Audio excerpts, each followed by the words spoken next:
like I said, it's been quite a while since you've been back with us. For what you're saying, been a while since you've been back in San Antonio. Yeah, it's been 2.5 going on 3 years. I left February 19th, 2020, right before COVID, like a few weeks before COVID hit. Good. Right, Yeah. Right. You got settled. Well, is that Dallas, right? Yes. So luckily you escaped here, got settled up there, and then found it got time crazy. to chill. It got crazy. For everybody. I loved it though, because it was like a good time to like really like just sit and focus on what you want to do. You know, like it gave you time to figure out yourself more and sit in your head and kind of decipher the two of what you want to do and know yourself more at the same time. So yeah, I ain't had no complaints.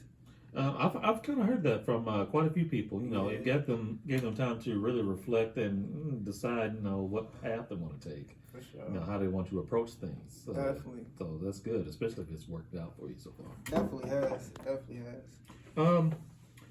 Like I said, since it's been so long since we've had you in here, just kind of refresh people. How'd you get started with everything? Are you originally from the town? No, so I'm originally from Chicago. Shout out. But I'm raised in the Beauregard, Alabama to be exact, but we call it the Guard, Bond City, whatever you want to call it. Beauregard, Alabama. Close to where? It sounds familiar. It's east. It's East Alabama. It's right by Auburn. Okay. Yeah, like really, we're 5 minutes in the back of Auburn, basically. Now it's jogging my memory because I'm from West Georgia. Yeah, exactly. So like my mom works in West Georgia, but Columbus. I used to be in Columbus all the time. Atlanta, that ain't nothing but like an hour for us. Yeah, it's just a quick drive. So I used to be in that area a lot. That's basically where I spent like my childhood and my teenage years growing up. But my roots are tied to Chicago. So you're just up and down 85 all the time. All the time. So LaGrange, Noonan. Yes, especially being in sports, having to play a lot of teams and just being in high school in that environment, going in that little area, So I appreciate it though. I used to be in Phoenix City a lot too. Oh yeah, just right across the river. Right across the river. Yeah. That and Columbus, basically. Yeah, man. Did you ever hit Tuskegee out? I try to avoid Tuskegee. Really? Yeah, man. It's not like it's a bad place. It's nothing in Tuskegee. It's nothing in the Guard where I'm at, but it's really like nothing in Tuskegee. It's no different. So I wasn't out there mainly. Yeah. Right. So if it wasn't for the college, it'd just be a spot on the map. And then like I go to the little tailgates that Tuskegee had when they play. Who was it over there? By the Civic Center. They used to play some team. I think it was Tuskegee versus. God, who used to play every year? Yeah, every year, and there used to be a big tailgate in front of Civic Center. Yep. Yeah, I can't remember the college right offhand. Exactly. But they've been doing that for decades. Man. Yeah. Man. So what made you move to the zone? Well, when I was I graduated in 2016. So when I was 17, Avid's been out here, and like he gave me the opportunity of like you can either stay there, you can come out here and just grow into your own person. Yeah. So when I was 17, seeing a lot of my friends was like, someone was graduating, going to the military, some of them go play football. I was kind of in a space where it's like I didn't want to play football because my stature was somewhat small. I'm like, I ain't trying to put my body through that. Right. So military, that wasn't an option to myself. That's just not what I want to do. And I've always loved music. I've always had a passion for it. So coming out here gave me a chance to really like cultivate myself. Yeah. And really just like be able to stand on my own. I really became self-sufficient in this city, basically. That's what came from me being in San Antonio, because I was out here since I was 17 to like 21.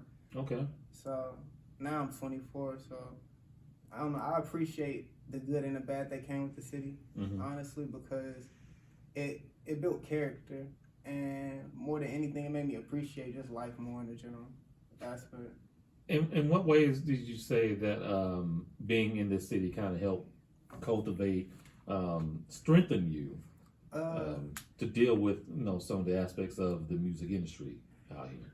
It's a lot of ego out here, It's a lot of ego. Yeah. And me, I'm more so of a person like, what makes you better than the next human? Yeah, you might have accolades, you might have did this with that person, you might know this person, but at the end of the day, you're kind of still in the same position as the next person, So what makes you better than me? I don't look at myself as no better than you. I might look at it like I had an opportunity you didn't have, but I don't really size my life up to nobody's in a sense, Yeah. Because any moment it could turn, True. So So true. So true. Man, well, I'm glad it had a chance to, strengthen you to cultivate your style and your musical attributes. Yeah, I met it like, cause y'all know how the shows are out here. Like, it gave me a chance to really like get in front of people more, kind of see what people like, what people don't like. Mm-hmm. And with me, ever since I came here, I was around individuals who were like, when you approach music, you have to do it from an authentic place. You don't want to get on stage and perform something that's not you, because then it's uncomfortable.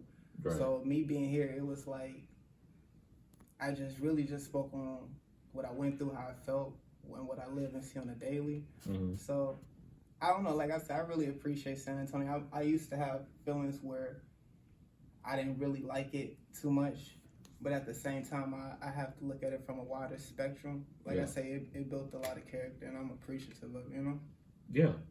Speaking of being on stage, like I said, people know when they see real and what's not. So to approach the industry from your own vantage point and be true to yourself, you can only go up from there. Facts.